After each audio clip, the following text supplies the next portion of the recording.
After more than 2 weeks of searching, police say a very specific anonymous tip led detectives back to this abandoned elementary school where they uncovered a shallow grave in the woods with remains that they believe to be those of Kada Scott. Now, the medical examiner, of course, is working to confirm the identity, and investigators are in touch with Scott's family. Now, keep in mind, this is the same location where officers say they found her debit card and phone case last week during that search. Meanwhile, attention is back on 21-year-old Keon King, the man already arrested in connection with Kada's disappearance. You see him there. Police say that he was previously charged in another alleged kidnapping back in January, but of course we know he walked free after posting cash bail. If you thought you'd heard every side of the Kada Scott story, think again. Because tonight, the silence finally breaks. The man everyone's been whispering about, the one rumored to be her secret boyfriend, just sat down for an interview that's shaking the internet to its core. And trust me, it's not the soft-spoken confession anyone expected. His words? Cold, sharp, and soaked in guilt, denial, and something darker. According to him, that night wasn't supposed to end in tragedy. It was supposed to be a reset. But the moment he started talking about what really went down before Kada disappeared, viewers froze. She wasn't scared, she was angry, he said, staring straight into the camera.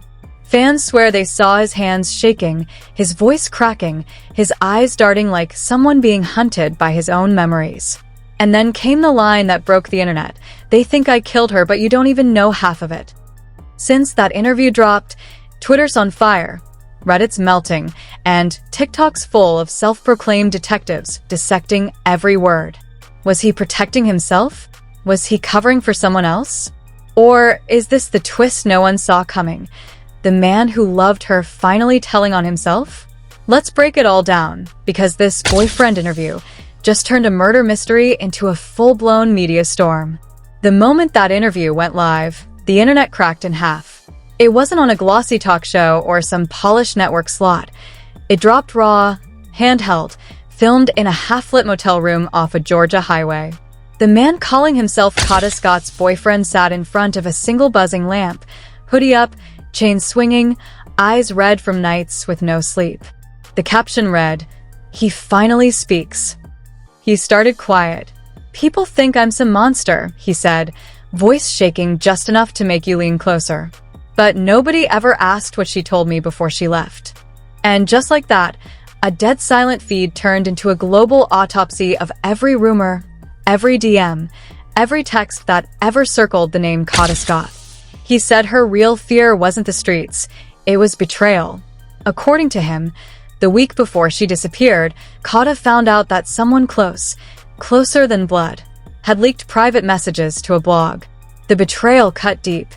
She told him she couldn't breathe without wondering who was watching. He claimed she spent that whole night crying into a phone call, whispering, "If anything happens to me, don't let them tell my story wrong." Fans watching the stream typed CAP, and she warned him in all caps, flooding the chat until it froze. But he kept talking. "We argued that night," he admitted. "She said I was distracted, said I was playing both sides. I told her I was just trying to keep her safe." Then he leaned forward. But safety don't mean nothing when people already made you a target. Within hours, the clip hit every platform. TikTok edits with slow zooms on his trembling hands, reaction videos calling him either a liar or a prophet. One fan even slowed the audio and claimed you could hear someone whisper, "liar," in the background. By sunrise, blogs were dissecting his every blink. One outlet claimed to have facial readers analyze his micro-expressions. Another dug up a mugshot from 2019 and posted it side by side with a still from the interview, captioning it "once a suspect, always a suspect." Meanwhile, the police spokesperson refused to comment, but a leaked screenshot from a local reporter's email suggested investigators were reviewing the footage for inconsistencies with previous statements. That phrase alone, reviewing the footage, fueled 100 conspiracy threads. The boyfriend, whose real name he still wouldn't confirm, insisted he'd been questioned for hours but never charged. "They had me in that cold room till sunrise," he said. "All I wanted was water and a chance to tell the truth. But the truth don't trend unless it hurts somebody." He paused, looking off camera as if someone signaled him. The interviewer, A faceless blogger whose voice you only heard from behind the lens asked, "So, are you saying the police know who did it?" His reply came soft but chilling. They knew the same night. They just needed someone to blame first. That single sentence detonated online. Reddit threads titled "Police Cover-Up" popped up within minutes. Twitter Spaces ran overnight debates. Every influencer with a microphone retold his story like gospel, each version twisting a little more dramatic than the last. But what people didn't see was how uncomfortable he looked when the camera stopped rolling. Sources later said he stepped outside to smoke, hands shaking so badly he dropped the lighter twice. "It ain't over," he muttered to someone off-screen. "They'll come for me next." Back in his motel, he uploaded screenshots, grainy texts between him and Kada. Messages like "Don't meet me there" and "They watching." One even read "Kidnap me again, LOL," the same text already mentioned in police reports. Fans freaked out. Was he leaking real evidence or staging it for clout? That's when a new twist hit. A local radio host claimed she'd spoken to Kada's cousin, who said the boyfriend was exaggerating. According to the cousin, the relationship was never official. He was obsessed, not loved. Cue meltdown number 2. Half of social media called him a manipulator. The other half swore he was being silenced. Hashtags like #JusticeForKada and #FreeTheBoyfriend trended side by side, a digital tug-of-war between empathy and suspicion. Even more shocking, a separate YouTube channel leaked supposed audio from the interrogation room.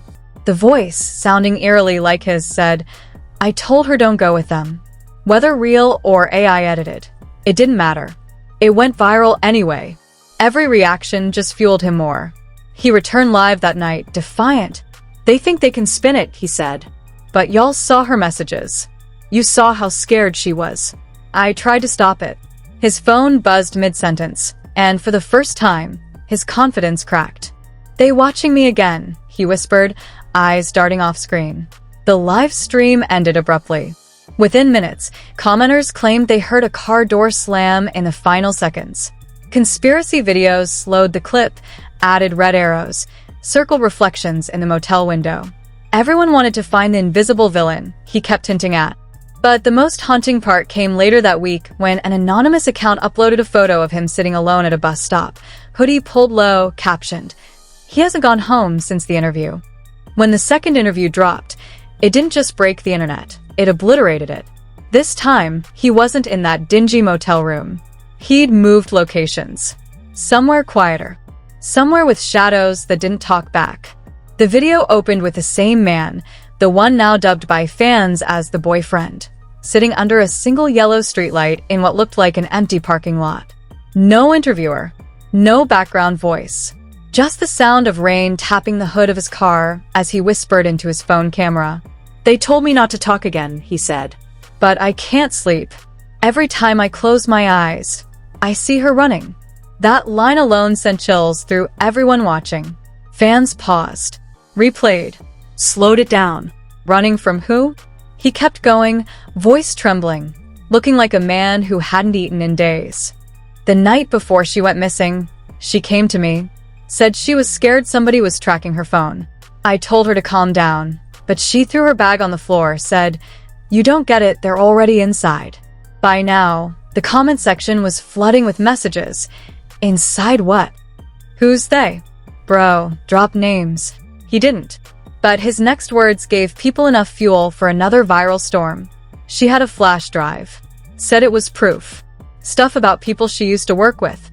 She told me if anything happens, I'd know where to look. Then she hugged me, and that's the last time I saw her alive.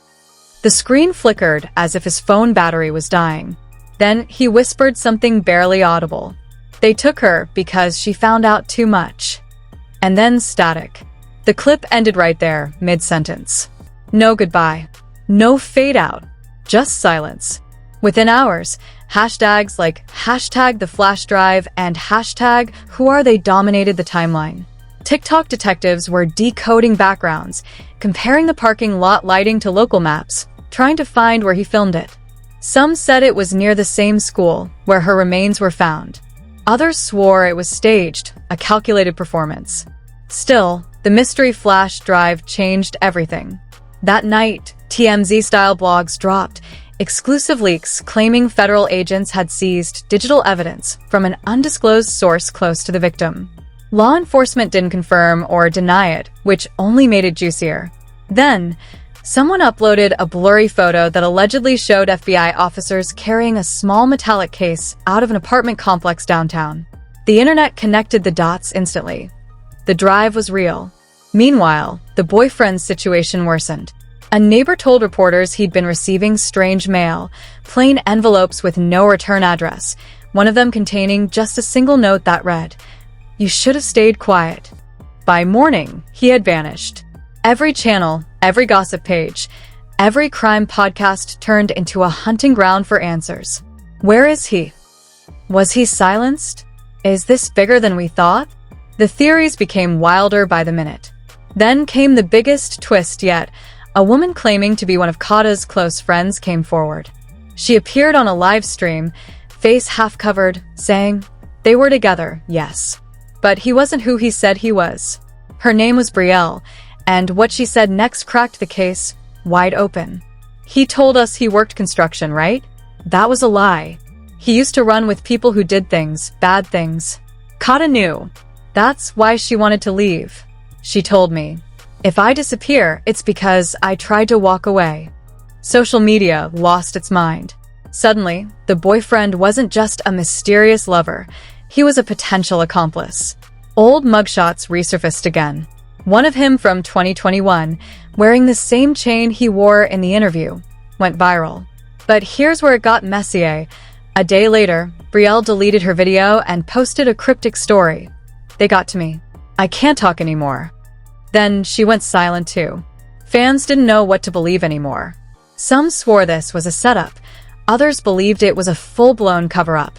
A few even started comparing it to the Illuminati-style disappearances people love to speculate about.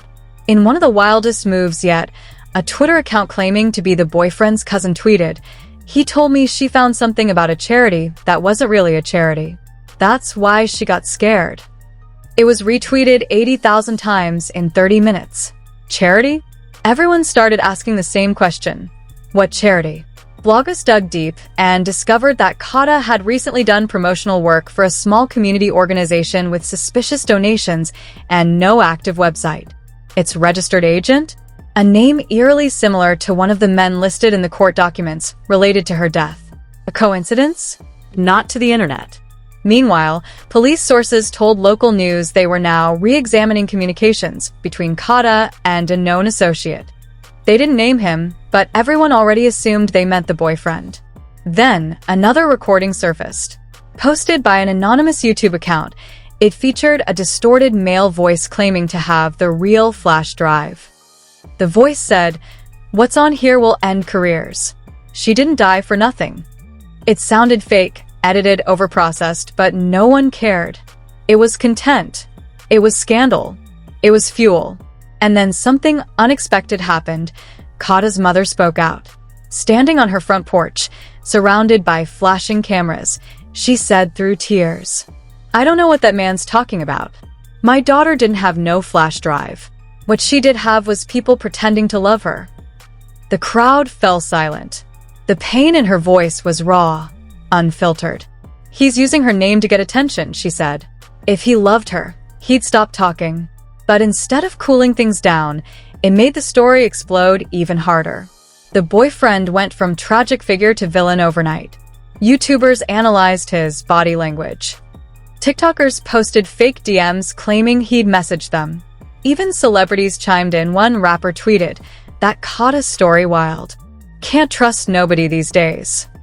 The boyfriend was now trending in over 20 countries. His face, once unknown, was meme material. His hoodie, his voice, his nervous laugh, all dissected. And then, almost as if scripted by fate, a final message appeared on his abandoned Instagram account. A single post, black background, white text. "They want me gone. If this disappears, I didn't do it." No one knows who uploaded it, him, a hacker, or someone trying to stir chaos. But what followed was chilling. An unverified clip started circulating on Reddit that allegedly showed his car parked at a gas station. Same night, same hoodie, same chain. In the reflection of the glass door, a dark SUV sat idling nearby. Then the clip cut off. The next morning, the police confirmed that the person of interest connected to the case had been reported missing. They didn't use his name, but everyone knew. The internet collectively lost its breath. Fans started lighting candles, posting edits with sad piano music, tagging it #JusticeForBoth. Conspiracy theories skyrocketed. Some said he'd fled the country. Others believed he'd been silenced. But one thing everyone agreed on: he knew something he wasn't supposed to say. And as days turned into a week, the only thing that surfaced was a blurry photo from a toll camera, a car resembling his crossing the state line hours after his disappearance. The caption under it on every blog: "He's running again, but from who this time?" The mystery was no longer just about Kada Scott's death.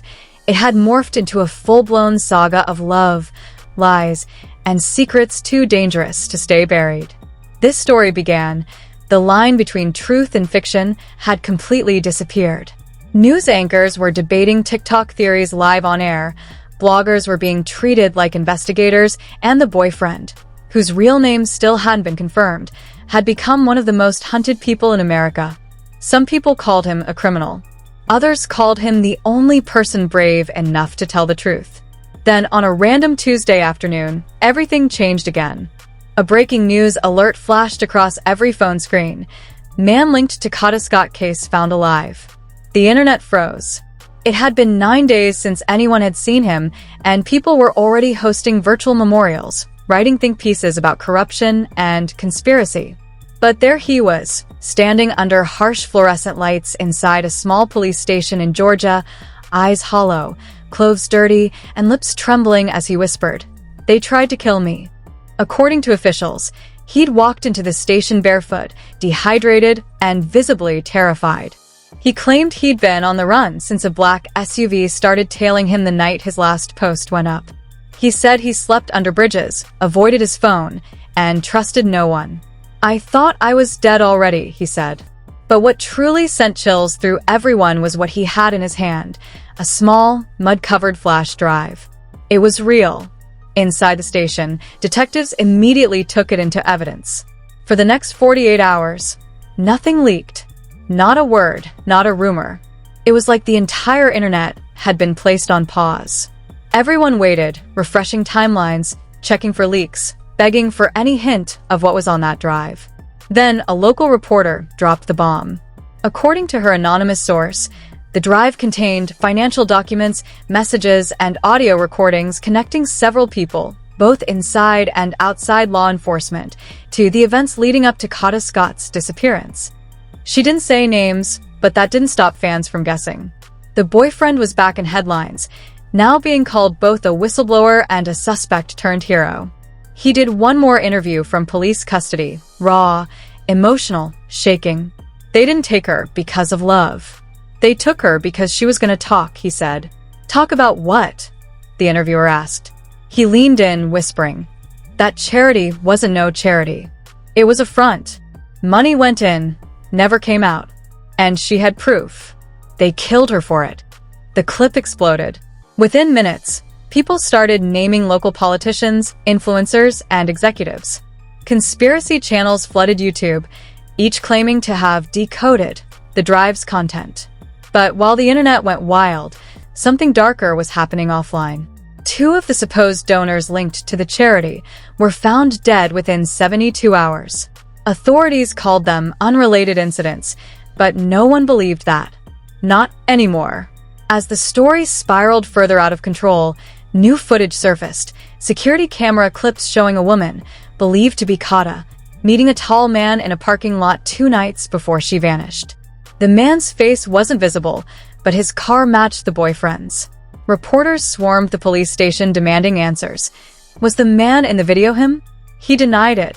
"She met someone else that night," he insisted. "They made it look like me." Still, the pressure was unbearable. Protesters started camping outside the courthouse, holding signs that read, "Justice for Kada," and "Who's protecting who?" Even major celebrities started speaking out. One actress tweeted, "If this man dies, we'll all know why." Then came the twist no one saw coming. At 3 a.m., an anonymous email was sent to multiple journalists, containing several screenshots of what appeared to be Kada's final text messages. In them, she wrote, "They want me to sign something. If I disappear, tell my mom it wasn't an accident. He's scared too, but I can't stop now." Those texts changed everything. For the first time, the public realized she wasn't running from love. She was running from a secret big enough to bury her. And suddenly, the boyfriend's fear made sense. When reporters asked if he knew what they wanted her to sign, he nodded slowly. "A silence agreement," he said. They wanted her to stop talking about the money, the files, the fake donors. She refused. She told me she'd rather die telling the truth than live in a lie. The room went silent. But as powerful as that confession was, it wasn't the ending anyone expected. Hours after that interview aired, his attorney announced he'd been transferred for protective custody. Minutes later, his social media accounts were wiped clean, every post, every story gone. And then, the most chilling post of all appeared on Kada's old Twitter page. It was just one word: run. No one knows who posted it. Some think it was hackers. Others believe it was pre-scheduled by Kada herself. But that single word reignited every dark theory imaginable. Fans flooded comment sections. She predicted this. The boyfriend is next. They're cleaning house. The FBI officially stepped in days later, confirming they had the flash drive and were verifying its contents. But that statement did nothing to calm the chaos. Because now, it wasn't just about one woman's death.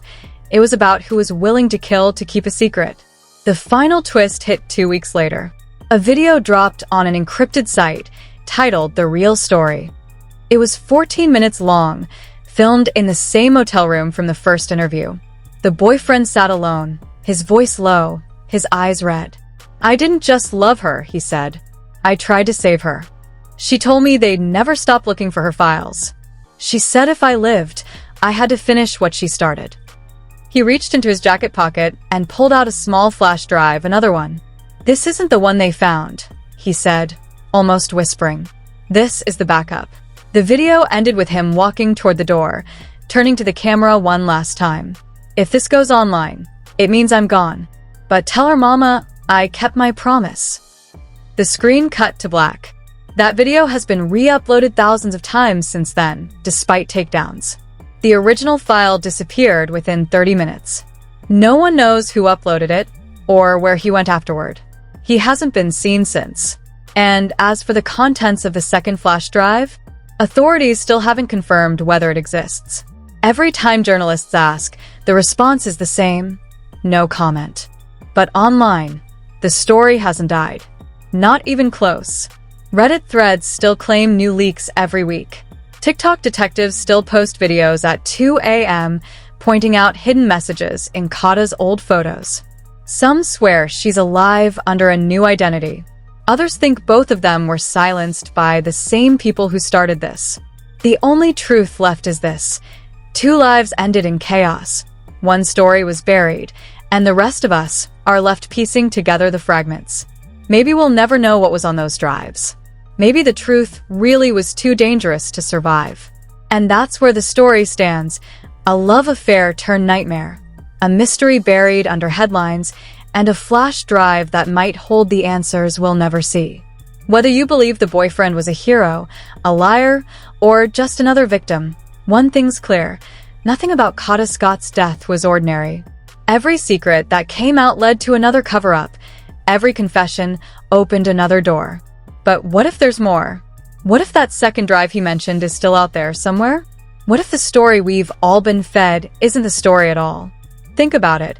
How many official investigations end right where the truth starts to hurt the most? If you were in his place, would you stay silent to stay safe? Or would you risk everything to tell the world? Drop your thoughts below, because this story isn't ending here. The files, the fear, the love, the lies, it's all still unfolding right in front of us.